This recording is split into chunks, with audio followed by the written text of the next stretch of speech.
न्यूराज coaching classes के इस online व डिजिटल प्लेटफॉर्म पे आप सभी दोस्तों का हार्दिक अभिनंदन व स्वागत है। दोस्तों मैं आपको एसएससी जीडी के लिए पढ़ा रहा हूँ स्पेशल, और एसएससी जीडी में आपकी एक टॉपिक है संविधान सभा। संविधान सभा से संबंधित जितने भी प्रश्न आएंगे आपको सारे प्रश्न इस वीडियो में देखने को मिलेंगे। आपके दिमाग में एक प्रश्न होगा कि संविधान सभा के प्रथम उपाध्यक्ष कौन थे, संविधान सभा से किस प्रकार के प्रश्न आते हैं, संविधान सभा के नामकरण किसने किया, प्रारूप समिति क्या है, तमाम सवालों का जवाब आपको इस वीडियो में मिलेगा। आपको इस वीडियो को गंभीर होकर देखना और सुनना। हमारा टॉपिक है संविधान सभा और उसको इंग्लिश में कहते हैं कॉन्स्टिट्यूशन असेंबली। ये नाम किसने दिया? तो इंग्लैंड में एक व्यक्ति है सर हेनरी मेन। प्रश्न ऐसा ले कि संविधान सभा का नामकरण करने वाला व्यक्ति कौन है, तो आप कहोगे सर हेनरी मेन। जैसे आपका भी नाम किसी ने दिया होगा उसी प्रकार से संविधान सभा का नाम सर हेनरी मेन ने दिया। आगे क्या है कि अमेरिका, जो अमेरिका देश है वहां पर ये मैं आपको संविधान सभा विश्व के संदर्भ में पढ़ा रहा हूँ। विश्व की सबसे प्रश्न ऐसा दे कि विश्व की सबसे पुरानी संविधान सभा, विश्व की सबसे पुरानी संविधान सभा किसको कहा जाता है या किस देश में है, तो आप कहोगे अमेरिका में। और कब? 1787 ईस्वी को। फिर प्रश्न आता है कि किस देश की संविधान सभा को राष्ट्रीय सभा कहते हैं? हम कहते हैं फ्रांस की संविधान सभा को क्या कहते हैं? राष्ट्रीय सभा कहते हैं। ये जो मैंने आपको पढ़ाया ये विश्व के संदर्भ में था। क्या था? संविधान सभा थी। नाम किसने दिया? सर हेनरी मेन के नाम ने दिया। पुरानी संविधान सभा कहाँ की है? अमेरिका की है। राष्ट्रीय सभा जिसको कहा जाता है तो फ्रांस को कहा जाता है। आगे देखो हम लोग के आगे देखते हैं वीडियो को, और आगे इसमें देखते हैं क्या क्या चीजें और आ रही है। ये भारत की संविधान सभा है। इसके बाद संविधान सभा की परिभाषा आपसे कभी नहीं पूछी गई, लेकिन आपको पता होना चाहिए आखिर संविधान सभा क्या है। कोई कहेगा संविधान कानून का दस्तावेज है, या कोई कहेगा आपको ये है, लेकिन इसकी सही डेफिनेशन क्या है ये समझने का प्रयास करना। संविधान की परिभाषा है किसी देश की जनता द्वारा प्रत्यक्ष या अप्रत्यक्ष, कोई जरूरी नहीं है कि उसमें प्रत्यक्ष रूप से आए हुए व्यक्ति हो, कोई जरूरी नहीं है अप्रत्यक्ष रूप से आए हुए व्यक्ति, प्रत्यक्ष या अप्रत्यक्ष तरीके से निर्मित लिखित या अलिखित कानूनों का एक ऐसा संघ है जिसमें किसी देश की शासन व्यवस्था को संचालित किया जाता है, उसे क्या कहते हैं? संविधान कहते हैं। आप इसकी डेफिनेशन थोड़ी सी याद रखना। अब हम इसको संविधान को पढ़ेंगे भारत के संदर्भ में।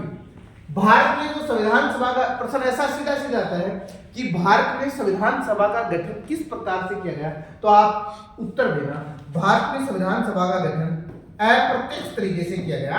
हाँ, ये वेरी मोस्ट प्रश्न है जिसका आपको उत्तर देना है। ठीक है, आगे देखो आगे क्या है।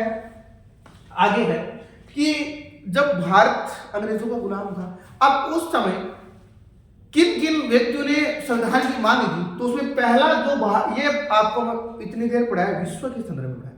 अब मैं संविधान बता रहा हूं कहां? भारत के संदर्भ में, कि भारत में सबसे पहले मांग किस व्यक्ति ने की, तो भारत में सबसे पहले मांग संविधान सभा की गठन की मांग करने वाला व्यक्ति है बाल गंगाधर तिलक। कब की? तो इसने 1895 ईस्वी को बाल गंगाधर तिलक ने किस विधेयक के माध्यम से की, तो गृह स्वराज विधेयक के माध्यम से इसने मांग की। किसने की? बाल गंगाधर तिलक ने। सबसे पहले मांग करने वाला व्यक्ति कौन है? बाल गंगाधर तिलक। लेकिन ये मांग कैसी है? अनौपचारिक है। संविधान सभा की जो मांग है ये अनौपचारिक। अनौपचारिक का तात्पर्य ये है कि इसमें अंतर्गत आपको मैं एक छोटा सा एक उदाहरण है। जैसे मान लेते हैं हम लोग कि कई बार लोग शादी करते हैं, तो व्यवहार के अंतर्गत जिस कास्ट में उसका जन्म होता है या फिर वो गोत्र टालते हैं, इस प्रकार की जो शादी होती है उसको कहते हैं हम लोग कैसी शादी करते हैं? औपचारिक शादी करते हैं। अब कोई लोग इंटर कास्ट मैरिज करते हैं, उसको कैसी शादी करते हैं? अनौपचारिक शादी करते हैं। ठीक उसी प्रकार से अनौपचारिक तरीके से मांग किसने की थी? बाल गंगाधर तिलक ने की थी। किस विधेयक के माध्यम से की थी? गृह स्वराज विधेयक के माध्यम से मांग की थी। ये प्रश्न हजारों बार परीक्षा में आया है। अब बाल गंगाधर तिलक के बाद में कौन व्यक्ति आता है? सन 1922 ईस्वी में महात्मा गांधी ने एक अखबार आया, महात्मा गांधी का यंग इंडिया पत्रिका। कौन सा पत्रिका है? यंग। महात्मा गांधी ने यंग इंडिया पत्रिका नामक समाचार में एक लेख में कहा कि भारत का संविधान भारतीयों की इच्छा के अनुसार निर्मित होना चाहिए। प्रश्न आ जाए कि महात्मा गांधी ने संविधान की मांग कब की? 1922 में की। किस पत्रिका के माध्यम से की? यंग इंडिया नामक पत्रिका के माध्यम से की। आगे ये आपने देखा होगा। फिर संविधान बनाने की मांग जोर जोर से पड़ी, तो अंग्रेजों ने कहा कि तुम्हारा संविधान बढ़ाएगा कौन? उस समय एक व्यक्ति था मोतीलाल नेहरू, उसने कहा मैं बनाऊंगा देश का संविधान, भारत का संविधान कौन बनाएगा, मैं बनाऊंगा। तो सन 1924 में पंडित मोतीलाल नेहरू ने ब्रिटेन की संसद में जाकर, वहां की जो असेंबली है वहां पर जाकर संविधान सभा के गठन की क्या की, मांग की। प्रश्न ऐसा है कि ब्रिटेन की संसद में जाकर संविधान सभा की मांग करने वाला व्यक्ति कौन है, आप कहोगे पंडित मोतीलाल नेहरू है।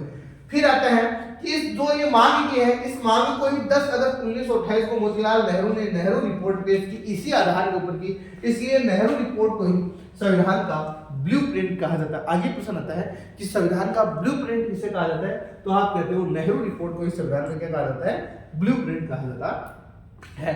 इसके बाद में क्या ऐसा कोई राष्ट्रीय राजनीतिक दल था जिसने संविधान की मांग की, तो सबसे पहले जो राष्ट्रीय राजनीतिक दल था वो स्वराज दल था, जिसने 1924 ईस्वी में स्वराज दल ने कहा कि हमें भारत का संविधान चाहिए। अब इस स्वराज दल की स्थापना कब हुई, तो 1 जनवरी, ये प्रश्न भी कई बार आता है कि स्वराज दल की स्थापना कब हुई, तो 1 जनवरी 1923 ईस्वी को स्वराज दल की स्थापना होती है।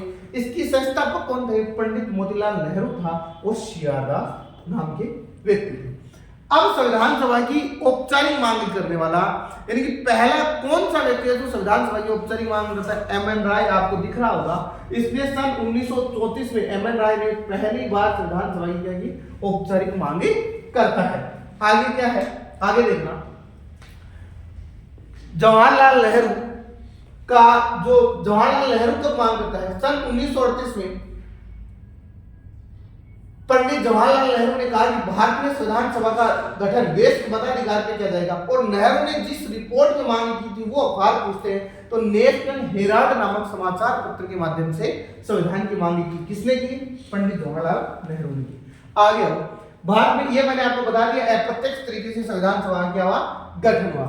अब ये जो ये डिटेल्स थी आपको मैंने ये बताई आपको कि नेहरू ने किस प्रकार से रिपोर्ट की मांग की। अब इस नेहरू रिपोर्ट का विरोध किस किसने व्यक्तियों ने किया, ये भी प्रश्न पूछते हैं कि नेहरू रिपोर्ट का विरोध करने वाला व्यक्ति कौन है, तो डॉक्टर अम्बेडकर, मोहम्मद अली जिन्ना नाम का व्यक्ति, इसने रिपोर्ट का विरोध किया। क्यों किया, ये नेहरू रिपोर्ट ये कहती थी कि भारत है जो डोमिनियन स्टेट होना चाहिए, अर्थात अंग्रेजों के अधीन रहना चाहिए। तो जिन्ना और अम्बेडकर ने इसका भारी तरीके से क्या किया, विरोध किया। ये भी प्रश्न कई बार परीक्षा में आते हैं। अब ये जो मैं आपको सारा घटनाक्रम पढ़ाया, ये भारतीयों का प्रयास थे, ये भारतीय प्रयास कर रहे थे, ठीक है ना। कभी नेहरू कर रहा था, कभी एम.एन. राय कर रहा था, कभी पंडित जवाहरलाल नेहरू कर रहे थे, महात्मा गांधी कर रहे थे।